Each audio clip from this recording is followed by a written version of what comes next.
Terima kasih pemirsa, Anda kembali menyaksikan Kominfo Newsroom. Pemirsa, Kementerian Perhubungan memprediksi Idul Fitri tahun ini akan mengalami lonjakan pemudik. Diprediksi ratusan juta orang akan memadati berbagai ruas jalan tol. Dan pemirsa, untuk mencegah terjadinya penumpukan kendaraan dan kemacetan, pemerintah menyiapkan infrastruktur jalan di jalur mudik. Lalu pemirsa, seperti apa mitigasi yang telah disiapkan oleh pemerintah untuk menyambut mudik lebaran tahun 2023 ini? Untuk membahasnya lebih jauh, kita akan berdialog dalam Kominfo Newsroom kali ini. Sudah bergabung bersama dengan kita narasumber Sekretaris BPJT Kementerian PUPR Republik Indonesia, ada Bapak Triyono Junoasmono. Selamat sore Pak Triyono. Selamat sore Mbak Mona. Baik, salam sehat Pak. Salam sehat. Ya. Baik. Pak Triyono, sebentar lagi ini adalah puncak dari mudik lebaran tahun 2023 dan tentunya prediksi dari Kementerian Perhubungan tadi 2023 ini sangat membludak begitu Pak ya, pemudik yang akan pulang kampung. Nah Pak Triyono, jalan tol yang akan digunakan oleh para pemudik menuju kampung halamannya tentu nanti juga ada beberapa kemacetan seperti itu ya Pak. Lalu dari PUPR sendiri, apa yang menjadi perhatian gitu Pak di titik-titik yang menimbulkan kemacetan seperti bottleneck ini seperti apa nih Pak Triyono? Terima kasih. Jadi kami dari Kementerian PUPR bersama-sama dengan Badan Usaha Jalan Tol sudah melakukan kajian dan survei bersama dan kami sudah mengantisipasi beberapa lokasi yang kemungkinan bisa terjadi kemacetan. Seperti yang tadi Mbak sampaikan ada bottleneck. Kami sudah melakukan beberapa pelebaran ruas jalan tol, yaitu penambahan lajur pada 3 ruas, yaitu di ruas Jakarta Cikampek, sepanjang lebih kurang 17 km, dan ini ke arah Cikampek, dan 12 km ke arah Jakarta. Lalu yang kedua, kami juga sudah melakukan pelebaran jalan, ini lebih kurang 20 km di jalan tol Tangerang Merak, Mbak. Baik ke arah Merak maupun ke arah Jakarta. Dan yang ketiga, ini jalan tol Cikampek Palimanan. Kami sudah melakukan kajian juga dan kebetulan ini kami melakukan pelebaran jalan di depan dari rest area sepanjang 1,5 kilo. Jadi ada 3 titik di depan rest area yaitu kilometer 86, 102, dan 130. Kenapa kami melakukan di depan rest area? Karena biasanya Mbak, di depan rest area itu banyak sekali kendaraan-kendaraan yang parkir di bahu jalan. Sehingga untuk lebaran kali ini kami menyiapkan tambahan lajur di ketiga rest area tersebut. Sehingga harapan kami traffic flow dari kendaraan di ruas-ruas tersebut dapat menjadi lebih lancar. Yang kedua, ini juga sangat strategis Mbak dan krusial, yaitu pertemuan antara jalan tol Cisumdawu dengan jalan tol Cipali atau Cikampek Palimanan. Jadi Mbak mungkin sebagai informasi, tol Cisumdawu sudah difungsionalkan dan diperkirakan pertemuan antara ujung dari tol Cisumdawu dengan Cipali bisa terjadi kemacetan. Sehingga kami menambah ada taper atau tambahan lajur transisi sepanjang lebih kurang 250 meter. Baik. Lalu juga ke arah Merak, kami sudah memperkirakan adanya antrean, sehingga kami menyiapkan adanya parking bay atau istilahnya delaying system di beberapa rest area. Contohnya di gerbang tol Balaraja Timur dan juga kilometer 43A dan kilometer 68A. Sehingga kendaraan itu bisa secara bertahap kita atur sebelum masuk ke terminal pelabuhan Merak. Lalu juga kami lakukan terkait dengan pengaturan dari traffic flow di rest area Mbak. Supaya antrean di rest area itu tidak sampai mengekor ke jalan tol. Seperti itu. Baik, ada beberapa hal yang Bapak Triyono sampaikan tadi, kita singgung satu persatu dulu Pak Triyono. Tol Cisumdawu tadi Bapak sudah menyampaikan akan dioperasikan, tapi kabarnya informasi yang kami peroleh pengoperasiannya hanya dari siang hingga sore hari. Nah, ini apakah benar dan alasannya seperti apa, Pak? Jadi kami sudah lakukan fungsional ini sejak tanggal 16 April yang lalu dan difungsikan dari pagi jam 8 pagi sampai jam 3 sore. Kenapa kami melakukan hanya pagi sampai siang saja? Karena ini sifatnya fungsional, Mbak. Jadi perlengkapan atau peralatan jalan yang ada belum komplit, penerangan juga belum komplit, sehingga kami atas rekomendasi dari Kementerian Perhubungan dan Korlantas disarankan untuk memfungsionalkan pagi sampai siang saja. Seperti itu, Mbak. Baik, penerangan jalan yang belum maksimal begitu, Pak, ya. Ya, Lalu jadi ini untuk lebih terkait dengan safety, Mbak. baik, kalau jalur tol yang lain, Pak, yang sudah kita lakukan perbaikan infrastruktur selain yang Bapak sebutkan di awal tadi, ada lagi, Pak, yang telah kita perbaiki infrastrukturnya? Kalau secara umum, jalan tol sudah kami lakukan perbaikan, penutupan lubang, dan juga pelebaran tadi, dan semuanya sudah tuntas di H-10. Jadi tanggal 12 April kemarin sudah tuntas dan sudah dapat digunakan oleh masyarakat. Baik, ini untuk memberikan kewaspadaan juga kepada masyarakat, Pak Triyono. Daerah mana saja nanti yang atau gerbang tol mana saja yang akan mengalami rawan begitu, Pak, kemacetan atau penumpukan kendaraan? Bisa disampaikan ini, Pak. Di pengalaman dari tahun 2022 yang lalu, kami mengantisipasi atau memperkirakan ada terjadi penumpukan kendaraan atau kemacetan di beberapa gerbang dari jalan tol. Yang pertama adalah gerbang tol Cikarang Utama, lalu yang kedua adalah jalan tol Kali Kangkung, ini di dekat Semarang. Lalu yang ketiga adalah gerbang tol Kaliurip Utama, ini di Purbalenyi menuju ke Bandung. Dan yang terakhir adalah gerbang tol Merak. Nah, kami perkirakan gerbang tol Merak ini juga menjadi lonjakan atau penumpukan kendaraan yang cukup besar di Lebaran tahun 2023 ini. Sehingga kami mencoba untuk mengatur tadi delaying sistem kendaraan di beberapa rest area. Seperti itu, Mbak. Lalu juga yang terakhir adalah berpotensi adanya penumpukan di ujung dari Cilenyi, yaitu gerbang tol Cilenyi, gerbang tol Ujung Jaya Utama, yang diperkirakan menjadi banyak sekali pengguna jalan yang menggunakan tol Cisumdawu tersebut.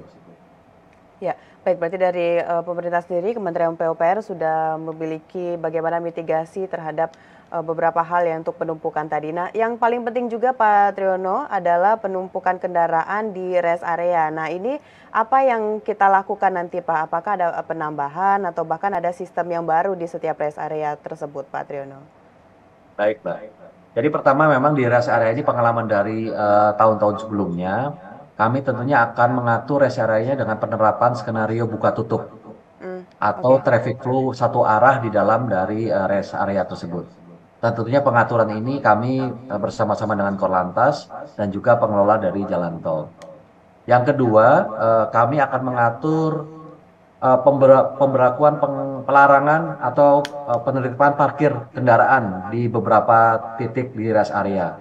Karena biasanya, Mbak, namanya masyarakat itu biasanya langsung masuk ke rest area dan parkir di depan tenan-tenan. Nah, ini kami atur flow-nya masuk ke dalam dulu, sehingga masuk dalam bentuk loop, sehingga tidak mengurangi adanya kemantrian sampai ke jalan tol. Lalu juga kami sudah menyiapkan beberapa ketersediaan mobile BBM dan bengkel di rest area. Jadi rest area ini nanti semuanya juga kami siapkan adanya mobile BBM, Mbak. Dan juga tadi kami siapkan adanya tambahan mobile toilet. Jadi sekarang ini sudah ada hampir 6.000 toilet dan diperkirakan ada tambahan 3.000 mobile toilet tambahan. Dan juga adanya penambahan suplai air bersih dan juga petugas-petugas di sana. Dan untuk antisipasi itu kami menyiapkan petunjuk-petunjuk atau VMS supaya masyarakat itu tidak masuk baru bisa mencari lokasi, tapi mereka bisa mengetahui kapasitas parkir di dalamnya, Mbak. Jadi kalau memang ternyata sudah padat, mereka sudah kita kasih sign bahwa rest area berikutnya misalnya sekian kilo dari lokasi ini, sehingga masyarakat bisa berpindah dari lokasi yang sekarang mau dituju ke lokasi yang berikutnya. Dan juga terakhir, ini sangat penting, kami menghimbau masyarakat yang menggunakan rest area maksimum 30 menit, Mbak. Oke. Dan juga membeli makanan dalam bentuk tidak makan di tempat, tapi bisa dibawa pulang atau dibungkus, supaya menghindari antrean atau penumpukan di rest area tersebut. Demikian, Mbak. Baik, karena penumpukan di rest area ini sudah menjadi permasalahan setiap mudiknya begitu, Pak Triyono, ya. Bapak, Betul. sebenarnya seberapa efektifkah rekayasa lalu lintas ini berupa kontraflow itu mampu mengatasi atau mengurangi kemacetan kendaraan di tol seperti Jakarta Cikampek ini, Pak? Ya. Jadi kita juga terus belajar ya Mbak ya, dari tahun lalu dan sekarang sampai saat ini juga kami terus mengexercise dan memonitor terkait dengan perkembangan traffic yang ada. Nah, biasanya itu kontraflow atau one way dilaksanakan atas diskresi dari Korlantas. Nah, kami melihat ada perhitungan yang kita sebut dengan visi rasio atau kapasitas dari jalan tol. Kalau memang ternyata kapasitasnya itu masih cukup, biasanya tidak diberlakukan kontraflow. Tapi kalau memang ternyata kapasitasnya sudah cukup padat, visi rasionya misalnya mendekati satu, kami baru lakukan tindakan kontraflow. Dan biasanya pengalaman tahun lalu sangat efektif, Mbak. Hmm, baik. Bahkan sekarang juga ada tambahan ganjil genap ya, Mbak. Ya, baik. Berarti dari PUPR sendiri sudah meyakini bahwa hal tersebut yang dilakukan sudah sangat efektif untuk mengurangi kemacetan dan memperlancar arus mudik. Bapak, selain itu apalagi Pak? Adakah teknologi digital lainnya yang kita gunakan oleh Kementerian PUPR ini untuk bisa meningkatkan efisiensi operasional jalan Pak? Selain yang telah Bapak sampaikan tadi Pak. Mungkin ada lagi nih Pak yang terbaru. Ya, kami menyiapkan aplikasi, Mbak, BPJT, aplikasi kita, tol kita, itu bisa digunakan atau bisa di-download. Dan di situ memuat informasi terkait dengan jalan tol.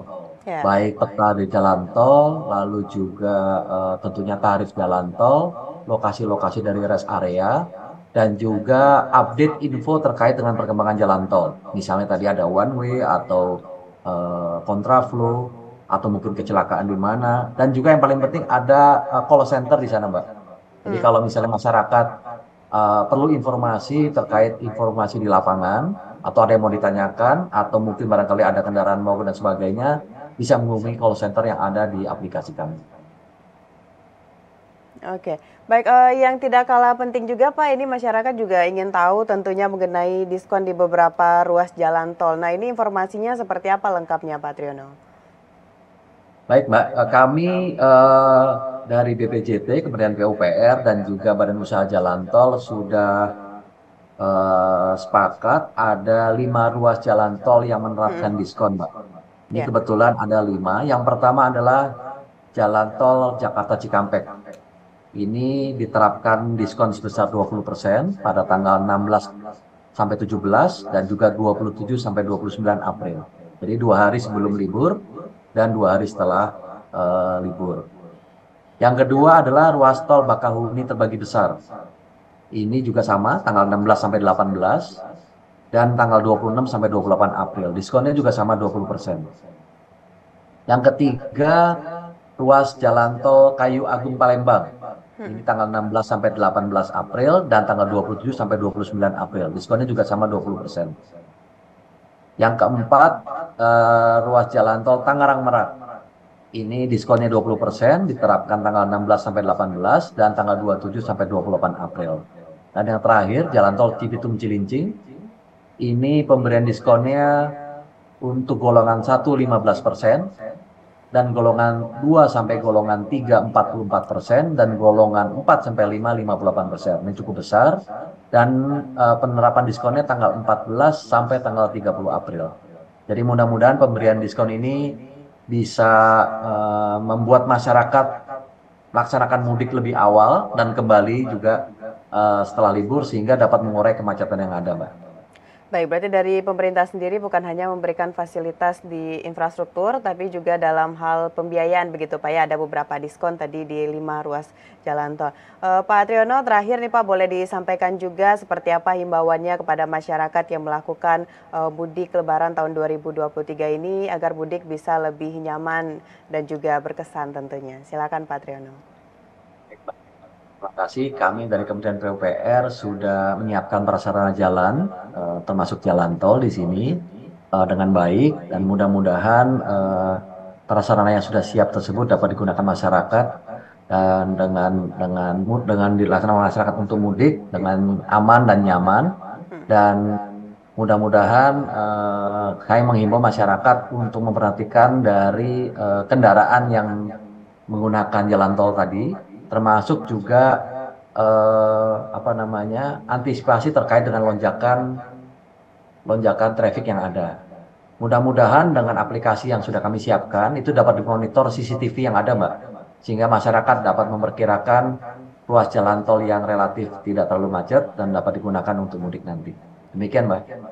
Baik, terima kasih Pak Triyono sudah memberikan berbagai informasi yang tentunya sangat berguna bagi pemudik untuk melaksanakan mudik lebaran tahun 2023. Pak Triyono, selamat melanjutkan aktivitas, salam sehat, selamat sore Pak Triyono. Selamat sore, terima kasih, Mbak. Baik. Baik pemirsa, itulah dialog kita bersama dengan Sekretaris BPJT Kementerian PUPR, Bapak Triyono Junoasmono, dan juga mengakhiri kebersamaan kita dalam Kominfo Newsroom kali ini. Pemirsa dapatkan berbagai informasi dari Kominfo Newsroom dalam akun GPR TV atau media sosial gprtv.id. Serta dukung terus migrasi TV digital, bersih gambarnya, jernih suaranya, dan canggih teknologinya. Saya Mona Azharinsak pamit, selamat sore dan sampai jumpa.